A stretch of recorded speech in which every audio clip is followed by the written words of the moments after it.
No, don't. You could be wasting it if we don't get it on film. At this point in time, the colony of Georgia was a strip along the Savannah River basin. Most of it was occupied, if you want to say that, owned by the Creeks and the Cherokees. It was basically split in the middle, with the Cherokees on the Creeks on the south side and the Cherokees on the north side. While these guys were fighting the Brits, there was also Indian fights going on, trying to take over the land. So most people think of Georgia as the state it is now, or possibly even stretching to the Mississippi River. At that time it was false. It was a stretch. It was just a thin line. And when you get over into Wilkes County, that's about as far as it went. Thank you. You're welcome. So basically what you're saying is the state of Georgia was basically this little sliver of the Savannah River where we live now. Yes. So we were like, this was like America. Yeah. This America. Yeah. America. Yeah. Okay. No, really, at some point, I'll cut this off now. I want your take on the Civil War history and the whole thing, and just go as long as you can, because I'd love to get all of it. How long you got? I go all day long. Until November, until the end of November. You're going to have to stretch that out. So we can do it. I'll come back. So we can either do it at your place or at my place or someplace in between, anywhere you want to do it, where you're most comfortable. Okay? I'm comfortable talking about it anytime. Okay. I don't have my camera, my good camera now. So I'll reconnoiter with you when I have my good camera. Okay. All I'll say right now about the War of Northern Aggression, or the Second War for Independence, was that it was not a civil war. The South never intended, the southern states, the states that said we don't want to play anymore, did not want to take over the federal government, which happens in the Civil War. You have one aspect trying to take over the government of the other, and two aspects trying to get control of the government. The southern states said, we don't want any more to do with it. We want to leave. It was perfectly legal at that time, and as far as I know, it still may be legal, other than the fact the southern states were forced to sign an allegiance to the United States saying they wouldn't do it anymore. Texas did not sign that. Texas can still legally leave the country. Thank you, ladies. And since it was forced, I'm of the persuasion that the rest of them can leave too. I look forward to future videos about that. Would you like to introduce yourself for YouTube? It was the Second American Revolution. There was a lot of atrocities going on at the time. Would you like to introduce yourself for the YouTube audience? Oh, this is going to be good. I'll introduce you if you'd like. This is my friend Butch, friend and neighbor. Butch has often expressed views to me which I find to be not exactly in line with a lot of common beliefs, and I think his views are interesting, and I would love to share them with some other people, but I am not knowledgeable enough or articulate enough to do so. So I've asked him to speak on matters, and I will stop talking now. But let me just say this. I believe you have views on history of the Civil War, the South, the Revolutionary War, things of that nature that a lot of people don't even know about. Okay, first of all, I'm by no way an expert. History fascinated me for the whole fact of slavery and the black mark it put on my heritage. And as I was growing up, when I was in the Army, I learned what the rest of the world thought about Southerners. We were a bunch of inbred, stupid rednecks, to be honest with you. In the corporate world, I worked with people from England and other parts of Europe that basically, even in the 2000s, had the same ideology. So I'm going to start by first addressing slavery. Slavery was not unique to the United States. Slavery has been in existence, from what I can dig out, from almost the time of man. Egyptians, Romans, you name it, had slaves, some shape, form, or fashion. In modern day slavery, as I call it, which affected what is now the United States, I won't say America because there's North America, South America, and North America includes Canada. So when I speak, I'm not going to say America, I'm going to say the United States. The modern era, I can't put a handle on it, sometime between 1400 and 1600. The Arab nations, as well as European nations, started trading, if you will, for slaves with African tribal leaders. African tribes would raid each other and take hostages or capture their personnel. They in turn would use some of them as their own personal slaves and then sell those that they did not want, or maybe they had too many and wanted to sell them. So slavery is not as simplistic as the one-liners of today would like to say. That being said, the U.S., or what is now the U.S., became involved very early on in the slave trade. It was lucrative. It was money to be made. In fact, Rhode Island rum was a medium of exchange for a slave. Now, when you talk about the slaves that ended up on the United States, was a very small percentage of the overall slave trade. A lot of the slaves during that period of time were sent to the Caribbean and other places. So the slave trade was lucrative. Most of the northern states participated. In fact, the shipbuilders in the north outfitted ships for slave trade well after the hostilities of the 1860s. So when you hear somebody, well, the Southern sent slaves, yes, we did. And how it grew, I don't know. Other than the fact that it was potentially a matter of survival.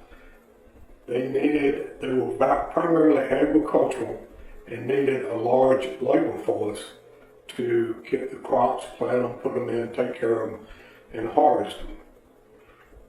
However, contrary to popular belief, not every Southerner owned slaves, only about 30% if you listen to the Huffington Post, 20% if you listen to others. So not every person in the South owned slaves, which created a controversy. The whites trying to make their living out of the earth, which was the primary way of the South, had to compete against slave labor, which didn't sit too well. There was another controversy because the South has been and was the Bible Belt, and it went against the teachings of Christ, creating quite a disturbance, particularly among the females in the South. And there was, before the hostilities of the 1860s, there was beginning to be a movement to figure out a way to free slaves. Economically, it made sense because slave owners were having to take care of the slaves 365 days a year. They did not need them 365 days a year. So, slave is a complex issue. Were some of them really slaves? Sure.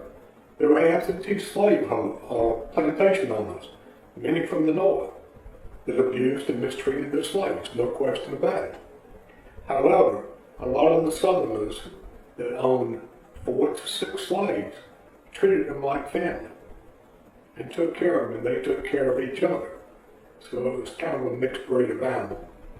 Enough on slavery. We'll come back to that at a later date.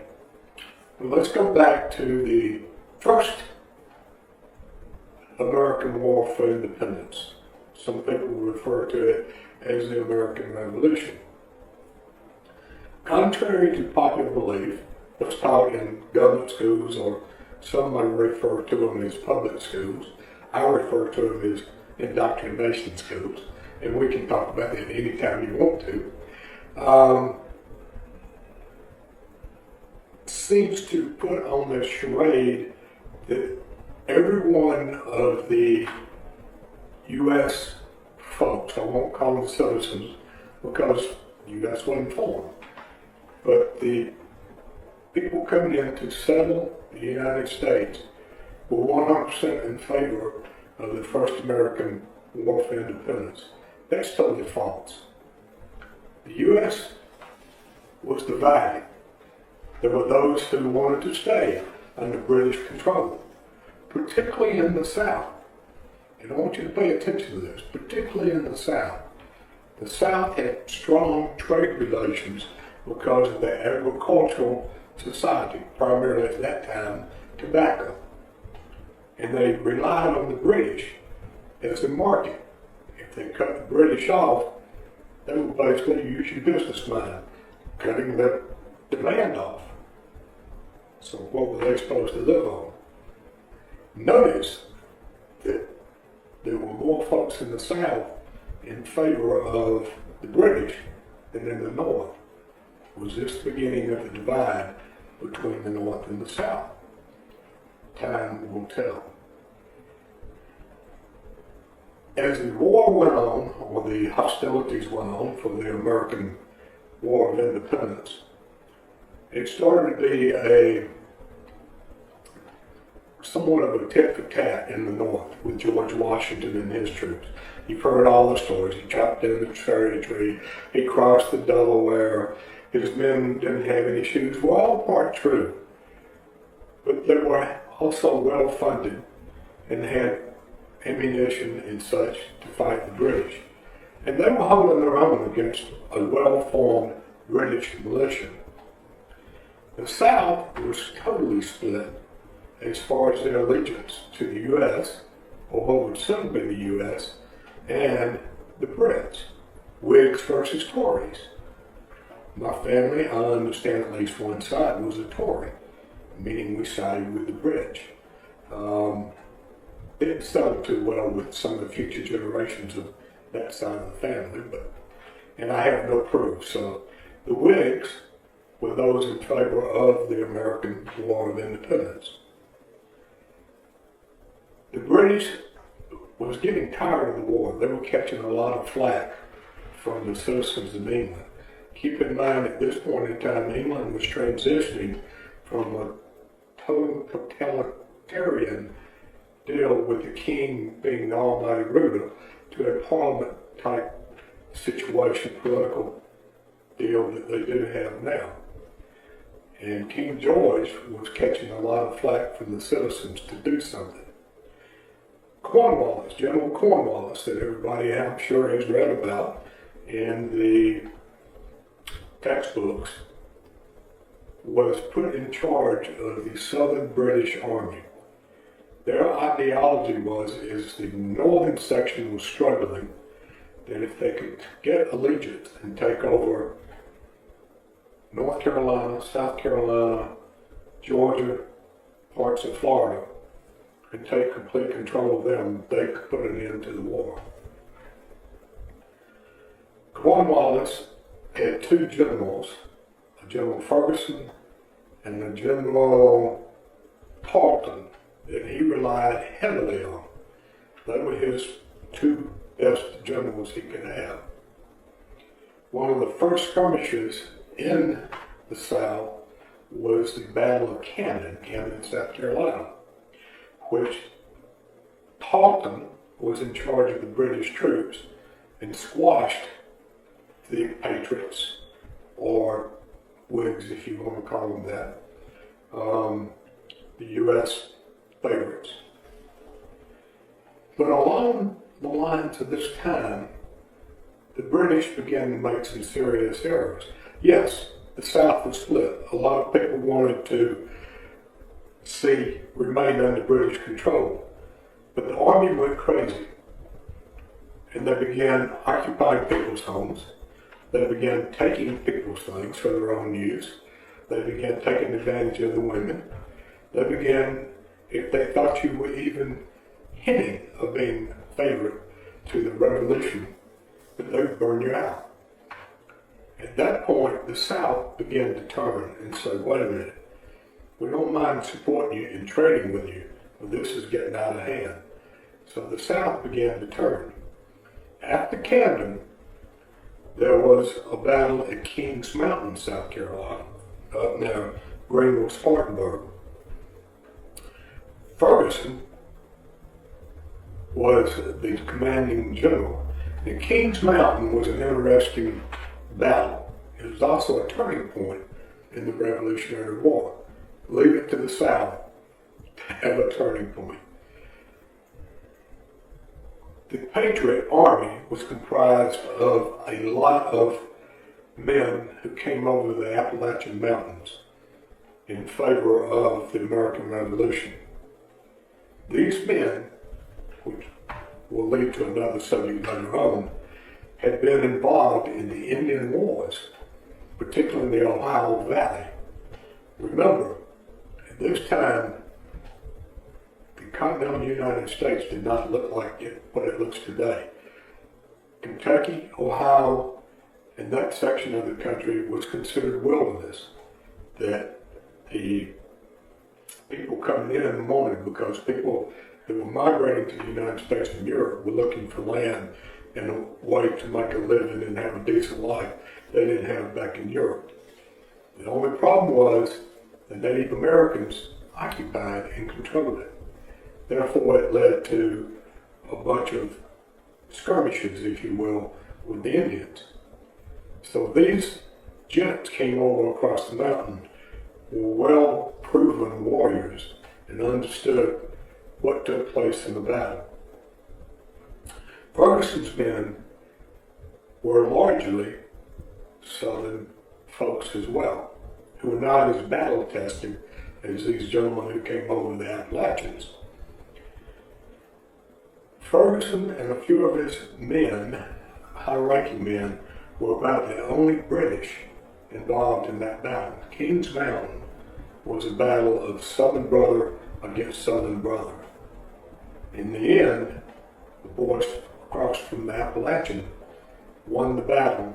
Ferguson met his demise, leaving Tarleton as Cornwallis's only remaining superior general. Right after Camden and Kings Mountain, they came a battle. Cowpens is again up around the Greenville Spartanburg area. You run through it when you run up 85 and today as you're running through Greenville Spartanburg. Tarleton was known to be a winner. He could figure out how to win battles, and he took no prisoners. The American Army, U.S. Army, patriots, if you will, were comprised of men out of North Carolina, South Carolina, and Georgia. And they were actually a Maryland Army brigade, or fought under the Maryland Brigade and its flag. The Cowpens flag that I fly in front of my house looks a lot like Betsy Ross, but there's a difference. These gentlemen had nothing to gain, but a whole lot to lose, because the British were getting more and more violent on their homeland. Tarleton was totally defeated in that battle.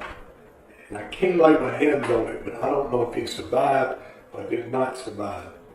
So, Camden, a great victory for the British. They thought it was going to be an easy road to take over the southern colonies, or what was the southern colonies. To Kings Mountain, they took a defeat to Cowpens. And then there were several other battles. One was in Guilford, North Carolina, that the Patriots won. And as the British Army was trying to work its way back to Augusta and Savannah, both controlled by the British, they won the British control. They came into a little known area in Wilkes County called Kettle Creek. Kettle Creek, you're going to find Elijah Clark, a gentleman by the name of Dewey, and a gentleman by the name of Pickens. And at Kettle Creek, these three generals and their ragtag army of patriots again soundly defeated the British, which basically started the push. All these battles started the push Cornwallis back to Yorktown and his ultimate surrender, which basically ended the American War of Independence, first American War of Independence, and the American Revolution. Once again, the home front of the British retired the war. They took a sound beating, and you can relate this to Vietnam if you wish. There was not a whole lot of support here for Vietnam. And I can throw a little clip in there. We had the war won, but Nixon didn't realize it after his bombings. That didn't have anything to do with this conversation. So as Cornwallis surrendered at Yorktown, it virtually ended the first war, American War for Independence. Now keep in mind that during this time, the colonies were not as people think they are. Georgia did not look like Georgia. It didn't extend its way to the Mississippi River. It did one time, short period of time. But during this period of time, it was a small sliver of land along the Savannah River. 96, South Carolina, which I would encourage everybody to go visit. It's right across the river from where we are today, in Overton, Georgia, probably less than 60 miles. 96 was a trading post during this period of time, the revolutionary period of time, if you will. It was called 96 because it was exactly 96 miles from Fort George on the Kittaway River, which is pushing close to Greenville-Spartanburg. Notice how Greenville-Spartanburg is somewhat of the key point in some of this. A lot of people came down through Greenville-Spartanburg coming into the South looking for land and opportunity. My people probably came, in fact I know my grandmother came, one of my great-grandmothers came through Greenville because my great-grandfather met her there. That I know. But at that time, the Creeks and the Cherokee basically occupied, I won't say owned, but occupied most of Georgia. You could cut it in half around the center of Georgia, the Piedmont section. The Creeks controlled the southern part, the Cherokees controlled the northern part. And Wilkes County was probably the furthest west you could go without running into problems with the Creeks. In fact, at the time of the American Revolution, there were two battles going on, one with the Brits and one with the Native Americans, as there was a push as more and more people migrated to what is now the United States looking for land. So the battles with the Indians were over the land and ownership of that land. So there were several battles going on during this period of time. 96 was a main trading post between Fort George and Charleston, which was a major port. Of course, the British controlled Charleston. It was also a Native American trail that was used by Native Americans as well as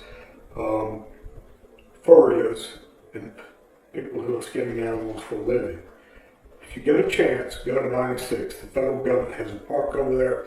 It's full of information of what was going on in the South at this period of time. Now you notice I said there was a split, even from the get-go, between the North and the South. And it didn't stop with the American Revolution. Not all was lovey-dovey. There was a split with Jeffersonian philosophy that believed, one, with a limited central government. And there was a Hamiltonian philosophy that believed in a strong central government. You hear mixed reviews when people talk history. It was all about independence. Was it independence from King George and the dictatorial society? Or was it independence with a strong central government? I believe in the Jeffersonian philosophy. That it was originally Jefferson wanted the government of what is now the United States to be very limited in its authority. And if you read the Constitution and read it with an open mind, it sure points that way. Hamilton, on the other hand, wanted a very strong central government, very similar to the parliamentary philosophy that England was starting to adopt. Now, again, America split. America was split from the beginning. Upon surrender, the British, upon surrendering, accepted a truce with all what was then the 13 colonies. Every colony signed a peace accord with the British and accepted the British surrender. The United States, Congress was not even formed. What little government there was in the United States did not surrender. Each individual colony at the time surrendered. Keep that in mind. As we move forward through the 1800s, we come to, say, the 1830s, when the Federal Army escorted at least the Cherokee Nation to Oklahoma. Took them over by force. Cherokee Nation did not surrender. They didn't have the manpower to fight. They didn't have the equipment to fight. They were completely taken over. Their land taken by the United States. Now, you may agree with me, you may not agree with me. You may say I'm a dumb idiot for thinking that way, but I'm sorry. They were here first. The U.S. government took their land. And I can say this because my great-great-grandfather acquired land because after the Cherokee were escorted out, the U.S. government was giving land grants. This is your land. You can do what you want to with it. He acquired land in that fashion, and I can go walk that land today. My granddaddy eventually lost the land, or it was sold off. Kids left, blah, blah, blah. So the old family history is still there. The land's owned by a timber company. He acquired land, though, from land that was taken by the Cherokees. Also keep in mind that during this time, there was a lot of unfriendliness in Congress. He wasn't lovey-dovey like you might want to think he was. People threatened people with duels. Duels were legal at the time. In fact, I don't recall the gentleman, but there was at least one death from a duel. Now keep in mind, they would step off 100 paces. They had a black powder, short little gun, and if at 100 paces you could hit anything, you were damn lucky. It didn't take a whole lot of expertise, but you wasn't going to hit anything. A lot of people went to a duel and nobody got shot. The gentleman who did perish in a duel had 3 duels that day. The third one got him. So there were at least 2 firings that nobody got hurt. The third one took him out. So Congress was not all inclusive. There was a push to acquire Western land.